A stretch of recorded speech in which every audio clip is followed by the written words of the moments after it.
Hello बच्चों, let's read this question. The question says A solid conducting sphere having a charge q is surrounded by a uncharged conducting hollow spherical shell.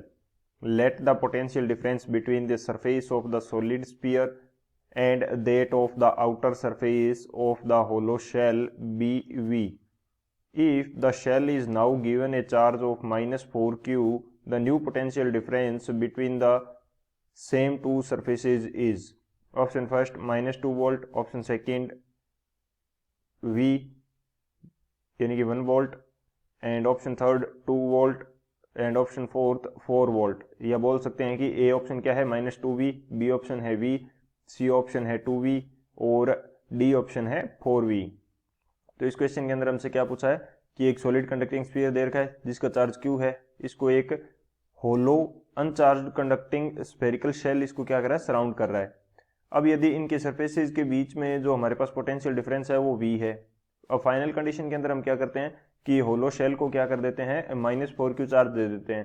तो new potential difference हमें find out करना है. बात करते हैं की concept की. की कंसेप्ट की यदि बात करें इस क्वेश्चन के लिए तो की कंसेप्ट हमारे पास क्या होगा.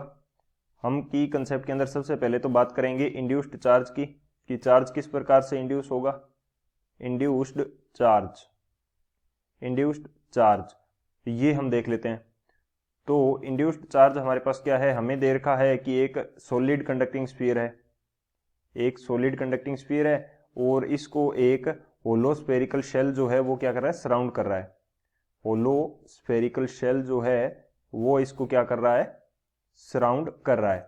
और इस सॉलिड स्फीयर को चार्ज कितना दिया गया है, चार्ज दिया गया है Q.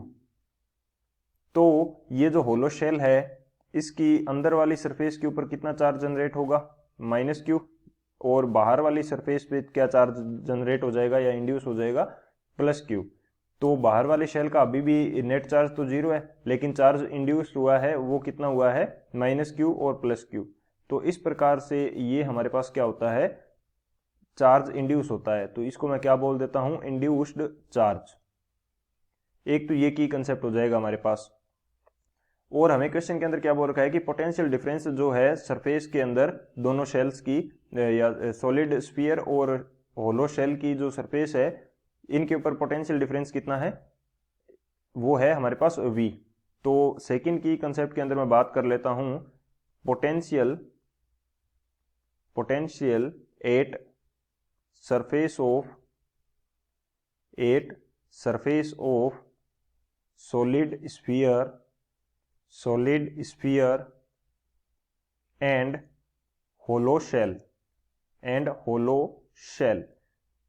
तो ये कितना होगा ये बात कर लेते हैं. इन दोनों की सरफेस के ऊपर कितना रहता है वो बात करता हूं मैं.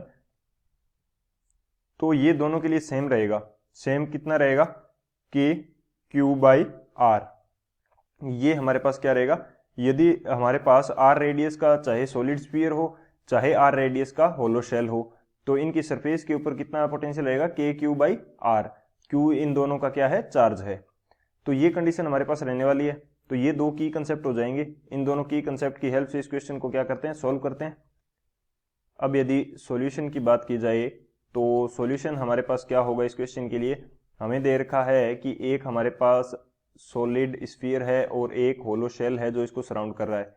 तो सॉलिड स्फीयर की जो रेडियस है इसको मैं मान लेता हूं R1 और होलो शेल की जो रेडियस है वो मैं क्या मान लेता हूं R2. हमारे पास चार्ज कुछ इस प्रकार से है कि इसके पास Q चार्ज है, यहाँ माइनस Q है और इसकी बाहर वाली सरफेस पे पॉजिटिव Q है. तो यदि V इनर यानी कि सॉलिड स्फीयर के सरफेस के ऊपर जो चार्ज है उसको मैं बोल देता हूं V इन, सॉरी पोटेंशियल है उसको मैं बोल देता हूं V इन, और बाहर वाले शेल की जो सरफेस है वहां पे जो पोटेंशियल होगा उसको बोल देता हूं V आउट. तो इन दोनों का डिफरेंस हमें दिया गया पोटेंशियल का, वो हमें कितना दे रखा है, V दे रखा है. तो V in minus V out according to our key concept वो किस प्रकार से होगा. तो अंदर वाले की जो सरफेस है वहां पे कितना होगा, KQ बाई R1 क्योंकि उसका चार्ज क्या है, Q है, माइनस जो इसकी सरफेस है तो इसकी आउटर सरफेस का जो चार्ज है वो हमारे पास कितना है, Q है, पॉजिटिव Q, और बाई इसकी रेडियस कितनी है R2, तो दोनों का नेगेटिव ये हो जाएगा.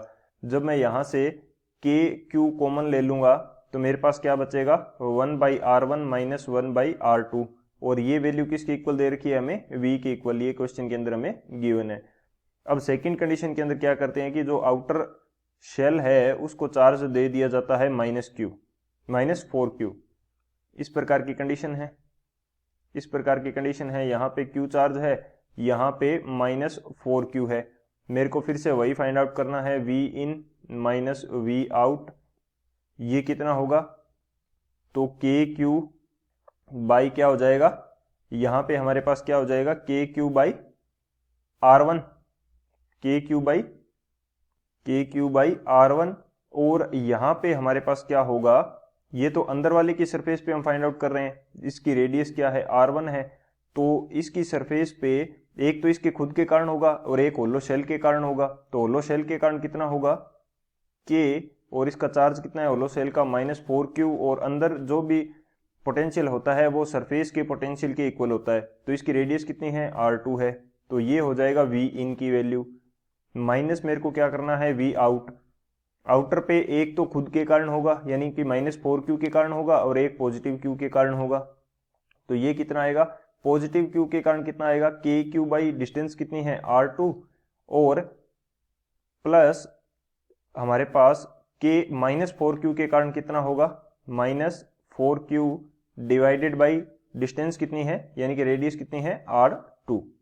तो ये कंडीशन हमारे पास रहेगी v in minus v out की। तो v in minus v out, जब ये ब्रैकेट खोलेंगे सभी चीज़ें सॉल्व करते हैं तो ये हमारे पास आएगा के क्यू बाई R1, और ये हो जाएगा -4k बाई R2, और यहाँ से जब ये ब्रैकेट खोलेंगे तो ये हो जाएगा -k बाई R2, और ये माइनस माइनस प्लस हो जाएगा 4k बाई R2। तो 4k बाई R2 से -4k by R2 cancel out हो जाएगा, और ये वैल्यू जब मैं कॉमन लूँगा के क्यू कॉमन ले लूँगा तो यहाँ बचेगा मेरे पास 1/R1 माइनस 1/R2, यानी कि सेकेंड कंडीशन के अंदर भी हमारे पास पोटेंशियल डिफरेंस किसके इक्वल आ रहा है, v के इक्वल आ रहा है। ये इक्वेशन सेकेंड में बोल देता हूँ और ये इक्वेशन फर्स्ट में बोल देता हूँ। तो जो हमारे पास फर्स्ट एंड सेकंड कंडीशन से हमारे पास क्या आ रहा है कि दोनों कंडीशन के अंदर पोटेंशियल डिफरेंस क्या आ रहा है, सेम आ रहा है, तो दोनों v क्या है, इक्वल है। तो हमारा कौन सा ऑप्शन करेक्ट होगा, यहाँ से यदि मैं बात करता हूँ तो जो ऑप्शन बी है हमारा v, वो हमारा करेक्ट हो जाएगा। So option B is the final answer. I hope you understood it well. Best of luck. Thank you.